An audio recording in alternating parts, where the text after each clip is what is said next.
natin. Ngunit meron akong nababasa na mas maganda daw pala yung pag nagdasal tayo na vino-voice out natin, na nabo-voice out pala yung pagdasal natin mga kaibigan. Kaya maganda talaga yung group prayer.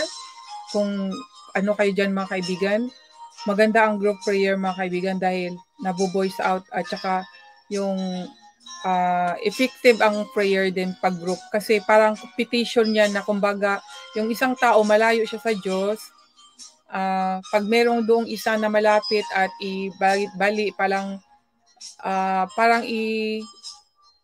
ano ba yun, yung para siyang mag-second motion na parang, oo Lord, anuhin mo siya. Parang ganun mga kaibigan, no? Oo Lord, dinggin mo ang kanyang panalangin. So, baga, dalawa kayo. So, pag marami more na makikinig si Lord.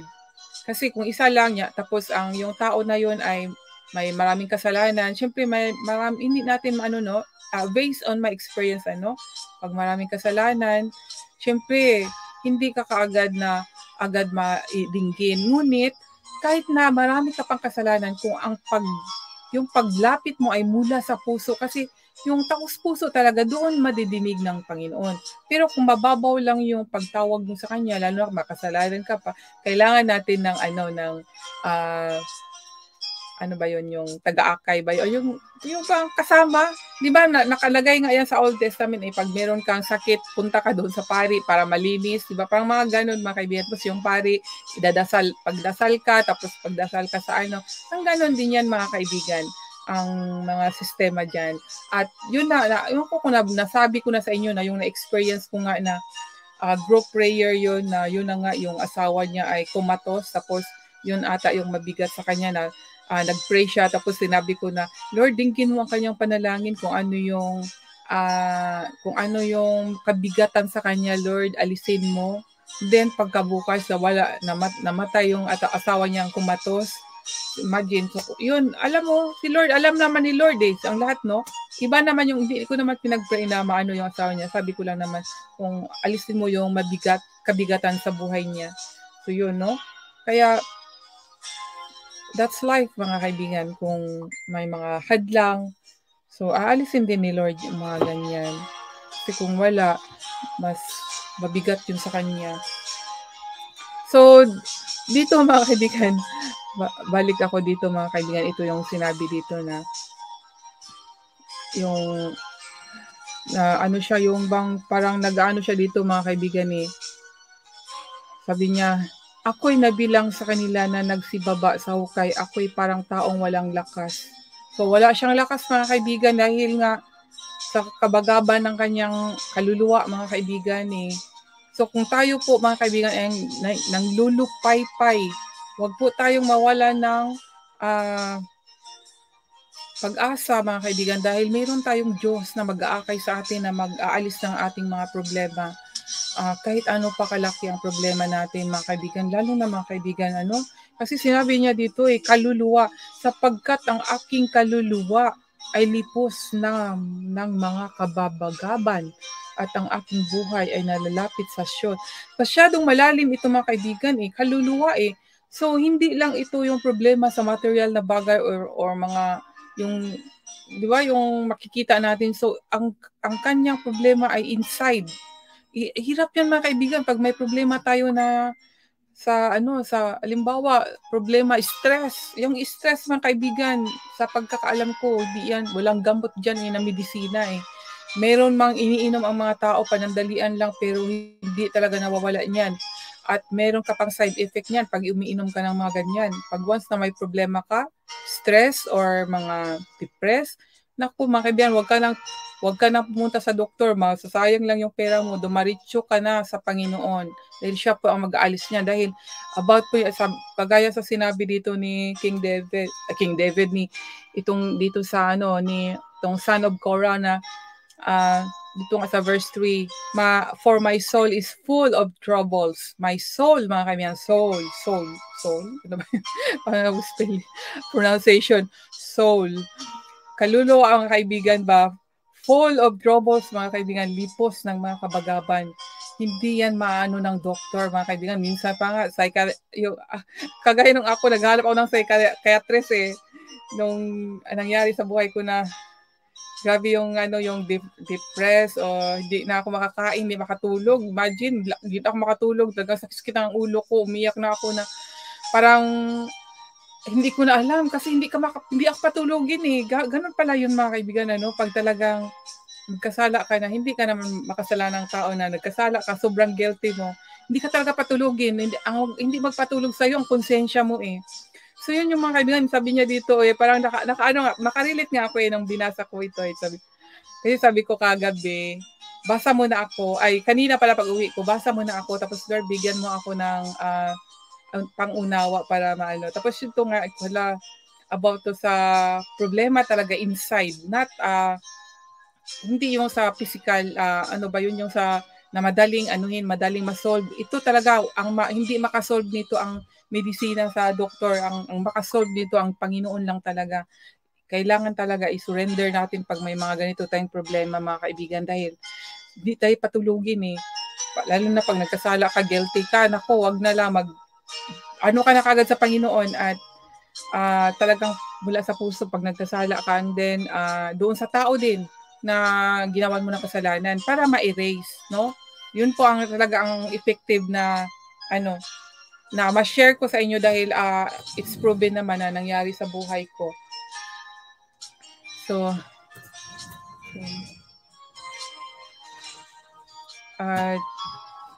yan mga kaibigan, ano, continue pala tayo doon sa medicine mga kaibigan dahil meron po akong kilala dito mga kaibigan. Dito sa Japan mga kaibigan, maraming mga tao, mga Pilipina na yun na nga, maraming problema, mga kabagaban, marami silang trabaho, may pera sila, pero parang hindi masaya ba? Emptiness mga kaibigan ba? Ang yun nga, nagsisimba, pero parang mababaw lang ba sa tingin ko. Kaya yun pa rin ang problema, naghahabol pa rin sa kanila. Kasi ano eh, yung materialistic, lalo pag materialistic ang tao, ano, yun, ang mind niya nasa trabaho, nasa pera, and then lalo na kung meron pa sigurong mga ginawang mga hindi maganda na hindi na linis ba. Pag kailangan linisin talaga, lilinisin ng Diyos ni Jesus Christ para mawala yung problema na yan. Kasi susunod-sunod eh. Yun ang nakikita ko, na-observe ko sa ibang mga Pilipina dito mga kaibigan. Pero yung iba naman, praise God, no? Nagtitestimony sila dahil nawala na yung mga problema nila. Dahil talagang, ano ba yun, yung from the heart, yung pag-surrender nila sa Panginoon. Marami dito mga kaibigan, kung hindi talaga mag-surrender sa Panginoon. Ang problema sunod-sunod eh. Meron pa nga dito na sabi nga ay parang daw nasiraan. Yun pala yun, pag marami kang problema, marami kang stress, para kang masisiraan talaga ng ulo sa kaisip. Hindi ka papatulugin. So, yun yung kagaya dito na sinabi ng son of Korah na ang kanyang kaluluwa ay puno ng kabagaban. So, ang dami dito mga kaibigan, no?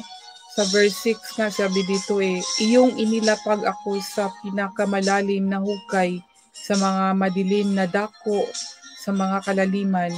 Sobrang lalim. Parang kagaya din sa karanasan ko mga kaibigan, di ba sinabi ko na nung taon na yun ay parang parang sinasakal ako, hindi ako makahinga, parang nasa ilalim ako ng hukay, and then tama din nung panahon na yun ay pa-Holy Week din siya. Siyempre kasi ako Catholic ako noon eh. At saka hindi naman ang nagkuha ko doong mensahe mga kaibigan kung bakit nasabay ako doon sa time. Actually mga kaibigan, no, ito testimony ko mga kaibigan, ang nangyari sa buhay ko ay mula nung bata pinaalala sa akin, tapos yung ding 2012 pa Holy Week din siya. Sinabay din ako doon sa parang kasi si Jesus Christ, 'di ba, pinako siya sa cross.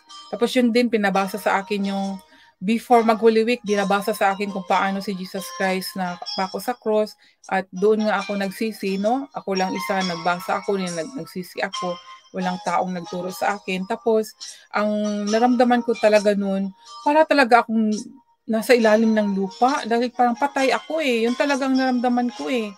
Kaya nung nalaman ko na, kasi wala na akong simba-simba noon, nung nalaman ko na, mag-Holy Week na pala, sabi ko, mag-Holy Week na pala. Sabi ko, bakit parang gano'n?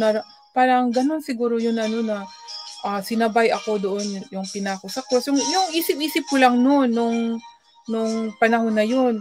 Tapos yun, nalaman ko ngayon na, hi, Rosemary 4, mega love shout out. So, nung nalaman ko na, si God, yun na pala yung starting din ng message na from, ito nga parang dito sa ilalim ng hukay, at talagang niligtas niya ako. Yun yung mga message doon na naranasan ko mga kaibigan. Kasi una-una talaga mga kaibigan, no, dito sa Facebook talaga, una-una talaga sa internet kasi parang milagro sa akin sa nangyari ha. Hindi ko alam na may milagro na pala yun eh. Kasi naghahanap talaga ako noon ng Diyos, ng Panginoon ba, yung presence ng Panginoon. So ang hinahanap ko noon, kasi una pa lang ako sa Google, sa YouTube pa lang yun, wala pa akong Facebook. Ang hinahanap ko doon sa Google ko ay mga milagro ng Virgin Mary. Siyempre, as a Catholic, tayo talaga devoted tayo sa Virgin Mary, di ba? So, ano ba yun, ni-research ko lahat kung saan yung siya nagmimilagro. Kasi naghahanap talaga ako ng milagro ng Diyos nung panahon na yun. Dahil, syempre, nasa na ako nun eh. Nasa dami ko ng problema. Wala pa ako doon sa temptation na. Wala pa ako doon. Kasi 2010 pa lang yun eh. Nung naghanap ako noon, ang lungkot-lungkot na nang naramdaman ng puso ko noon. Ang dami ko ng problema, ang dami ko ng parang akong galit. Yung galit sa puso ko ay talagang nakadikit na sa puso ko. Hindi na nga ako umiiyak noon mga kaibigan eh. Ganun pala yun pag ang tao no na matigas na, hindi na nakaramdam ng hindi na siya hindi na siya Hi Michael, amazing vlogs. Hindi na siya mga kaibigan. Ako mga kaibigan, hindi na ako nakakaramdam ng iyak mga kaibigan dahil ang tigis-tagas na talaga, parang bato na yung puso ko, sa totoo lang. Ayoko nang umiyak. Sabi ko, sa problema ko, imagine ba naman kung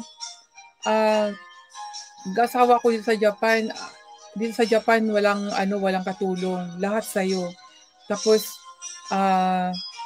pag sunod-sunod pa yung anak mo, tapos ihatod mo pa yung anak sa kindergarten, tapos kukunin mo siya. Diba, kung gusto mo magtrabaho, kailangan aga ka nang magising.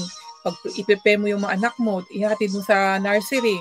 Tapos, pagkatapos nun, punta ka na sa trabaho. Pag uwi mo sa trabaho, bago ka uuwi sa bahay, kukunin mo yung mga anak mo sa nursery. Ganon yung life ko. Tapos, kaya parang nakapagod ba? Sobrang stress, diba? Siyempre, kahit sa ganun, parang wala ka ng parang ano ba yun? Sabi ko nga, saan ba yung happiness? Sabi ko ganun. So, sa galit ko na kim-kim ba sa puso ko, ano ba itong buhay? Ganito pala yung buhay sa Japan. Hindi naman lahat mayaman. Ganun, So, hanggang sa tubigas sa yung puso ko, ayoko nang umiyak. At yun, nung nakita ko na si Lord, talagang inalis niya lahat yung mga hatred ko, yung mga yung flashback ng pag-iisip ko na laging nag-iisip ng tamang hinala ba yung sinabi? Inalis ni Lord sa akin yon. Talagang meron din akong testimony dyan mga kaibigan kung paano naalis yung tamang hinala ko, inalis ni Lord yon, yung mga ganon. Always negative ako. Ganon pala yung talaga, pag nandyan ang si Taning sa, yung umaano na, siyempre umaatak na sa'yo, lagi ka nag-iisip ng negative eh. Tapos iisip ka ng negative, nagagalit ka. Parang kaya sa sarili lang talaga yung battle, no? Hanggang sa yung galit mo sa sarili mo na sa ibang tao, yung bang hindi mo alam na sa galit mo sa sarili mo, na mo sa anak mo, sigawan mo yung anak mo, yung asawa mo, gano'n, so nag-aaway, gano'n. Gano'n para talaga yung mga gawa ng kaaway ng Diyos. So, yun nga, dahil sa parang wala ng Diyos, hinahanap ko yung presensya ng Diyos at yun nga, yung milagro ni Virgin Mary, at nalalaman ko ang dami-dami parang mga milagro. Simple, maano natin yan sa Google, di ba, pag hahagilapin natin. Tapos, nung 2011, yun na nga, mas lalong na nahulog sa kumunoy dahil ano ba yun, yung pain ni Satanas ay kinagat ko. So, hanggang sa dito sa before mag 2012, may na-meet akong isang internet as a friend na yun nga, isa lang siya pero I feel na ang dami niyang mga I feel na ang dami niyang alam talaga, na ang dami niyang parang ang dami niyang names. Yan. Kaya mag-ingat po kayo mga kaibigan. Marami siyang mga names, and then hindi lang yan mga kaibigan dahil ang dami niyang alam. Alam niya lahat ng mga words, ang mga yung na-encounter ko yung na-encounter kong sinasabi kong English, my online English teacher. So, tandaan niyo po ito dahil totoong encounter ko po ito. Na-encounter ko siya dito sa Facebook. So, dahil nung time na yun ay malungkot ako noon,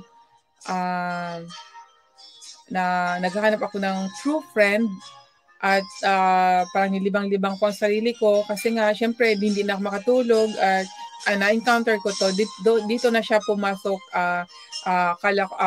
as a good friend na mysterious man talaga siya, at basta ang pinakilala niya sa akin, isa siyang professor, hindi naman siya nagsabing nakita ko lang yung mga kung ano yung sa data niya ay philanthropist, very rich person, at syempre kung professor pa naman ng Harvard, di ba? Na-mention ko na to dati, di ba? Syempre matalino, di ba? Kung ganun, powerful. Tsaka may pinakita siya sa akin ng mga picture kung sino yung mga kahalubilo niya, mga powerful, mga rich people, yung hindi basta-basta. And then dami niya mga picture na pinakita sa akin, iba-ibang bansa na about sa mga babae na mga, kasi nga siya ay isang adventurous, or saan country siya pumupunta. Yun yung mga inano niya sa akin. And then nung sa isang group nga na napasok ako, ay doon ako naka-encounter na akala ko nung una ay maganda, tapos hanggang sa pagka ilang araw, tagal-tagal ay hindi na naging maganda dahil puro na parang ng konsensya ko. Kaya nagtaka ako, bakit ganun? Ba't parang alam nila yung yung tinatago ko sa sarili ko. Yun mga kaibigan. Yun na talaga na love, baka alam nila talaga. Kasi syempre yung ko sa internet lang yun, di ba? So kaya naina ako, baka naalaman nila baka na-scam ito, or ano ba yun na yung yung account ko na hack, or kaya alam nila. Kaya nagtaka talaga ako, bakit parang alam nila yung yung tinatago ko, kasi tago ko yun eh. Tapos doon hanggang sa pinapag-guilty ako, yun, nag-guilty ako, at yun nga, nagsisi ako. Ngunit, hindi lang dyan mga kaibigan, hindi ko lang na dyan lang sa internet, dahil mismo sa sarili ko ay may nangyaring milagro talaga sa sarili ko din. Kaya sabi ko, doon ko na-confess, si Lord, bakit ganun? Akala ko sa internet ko lang, sabi ko, nandiyan na ba si Jesus Christ sa internet? Ganun talaga nung isip ko nung panahon na yun mga kaibigan, na pero sabi ko, ba't sa sarili ko rin, naranasan ko rin? So, yun doon talaga ako na-amaze, at napaka malaking question sa sarili ko, na hanggang ngayon question pa rin. Pero malakas yung hi Leah Mary's Vlog. Leah Mary's Vlog, thank you for coming.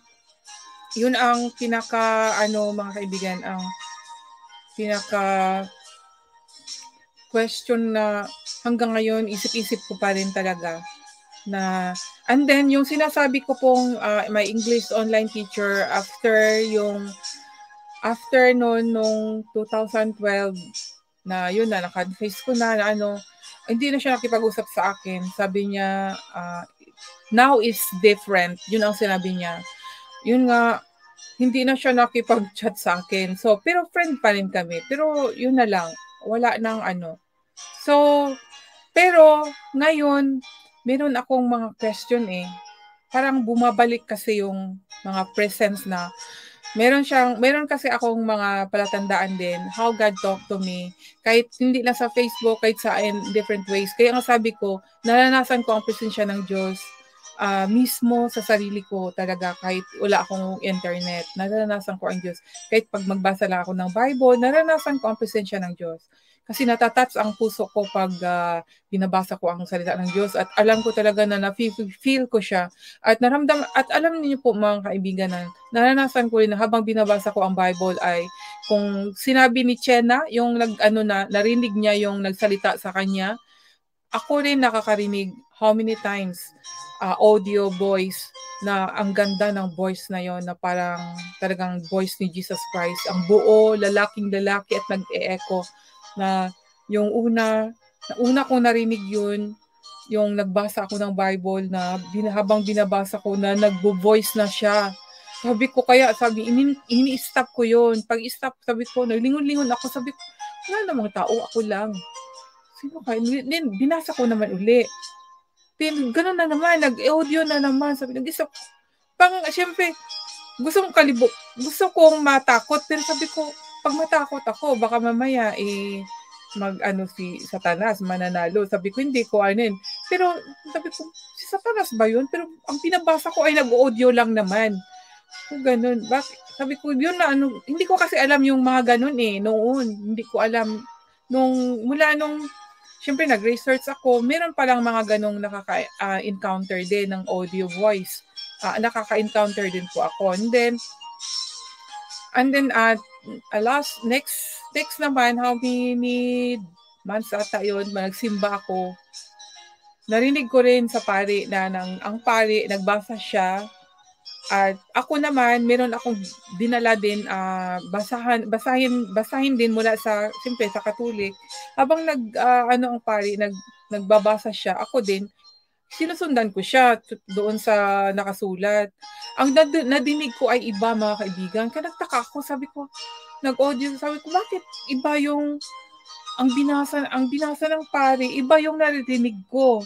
Kaya alam niyo mga kaibigan, ang masabi ko doon ko na nalaman na yun nga yung mga iba-ibang translation. Wala ko kasing alam niyan. Kaya sabi ko, ba't ganun ang naririnig ko? Iba yung sa pari, iba yung sinabi niya, iba yung naririnig ko. Tapos yun, nung natinignan ko na kung ano yung nakasulat sa papel, ay hindi pala sa Bible. Kaya doon ako yun yung revelation sa akin ng Diyos, ng Panginoon na mag-iingat tayo mga kaibigan kasi maraming bulaang propeta na kaya nga lagi talaga ako sa based on the Bible sa King James. As possible, King James ang ginagamit ko. So yun ang aking testimony ngayon mga kaibigan. And the next time mga kaibigan, ipatutuo ko pa sa inyo kung paano ginaling ng Diyos ang aking ulo na ang sobrang sakit dahil hindi ako makatulog. Yun ang testimony ko mga kaibigan sa siguro pwede din bukas. Kasi ngayon ay naka-isang oras na tayo at ako ay magtatapos na. Sige lang, dahan-dahan kong i-share sa inyo mga kaibigan.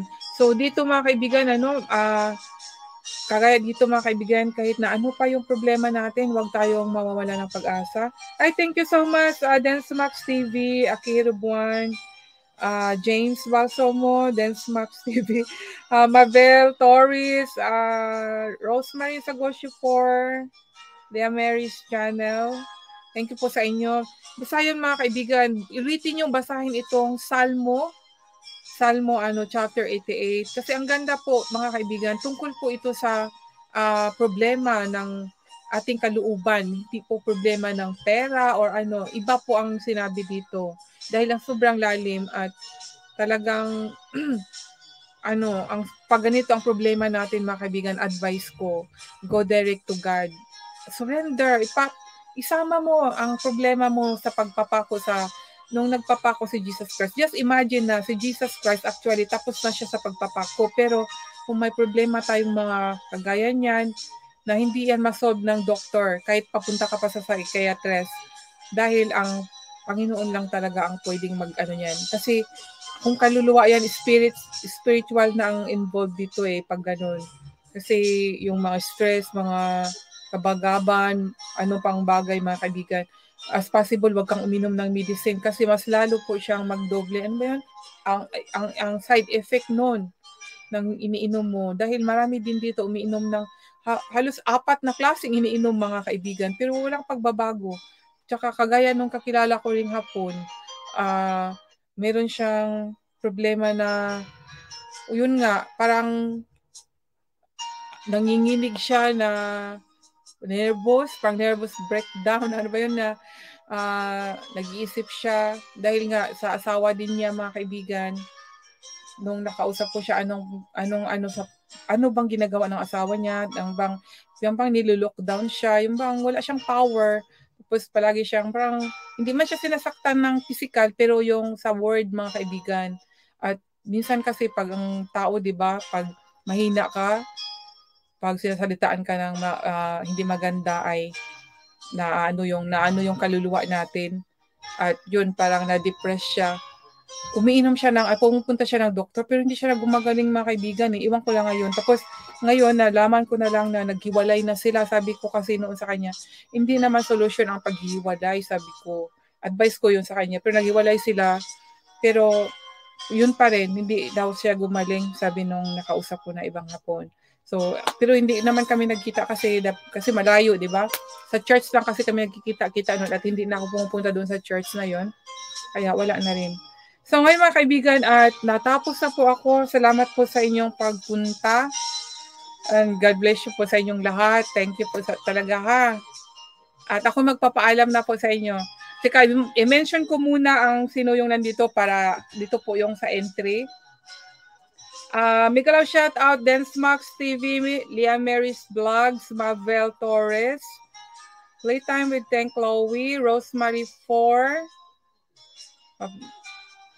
James Balsamo Vlogs, Akihiro Buwan, Mami Love. Okay, ito lang yung nandito, so ito lang 'yon. Dito na ako magre-review para Michael Amazing Vlogs. Okay, Miguel shout out po sa inyo diyan. Thank Chloe Vlogs. Okay, sige. At yan lang nandito ha. Okay, sige na. At salamat po sa inyong lahat. God bless you po. At see you po again tomorrow. Ay, nga pala, announcement. Sorry talaga dahil nag-change po ako ng schedule mga kaibigan. Ginawa ko pong 3 o'clock sa Japan. 2 p.m. po sa Pilipinas. Kasi po, yung maaga pa kasi masyado pag sa Facebook. Kasi gusto ko talaga mag-connect ang Facebook. Yun po ang dahilan. At yun, kaya naging 2 o'clock po sa Pilipinas. Pasensya na po ha. Actually, ganito talaga yung pinakauna kung yung nag-una ako na nag-live.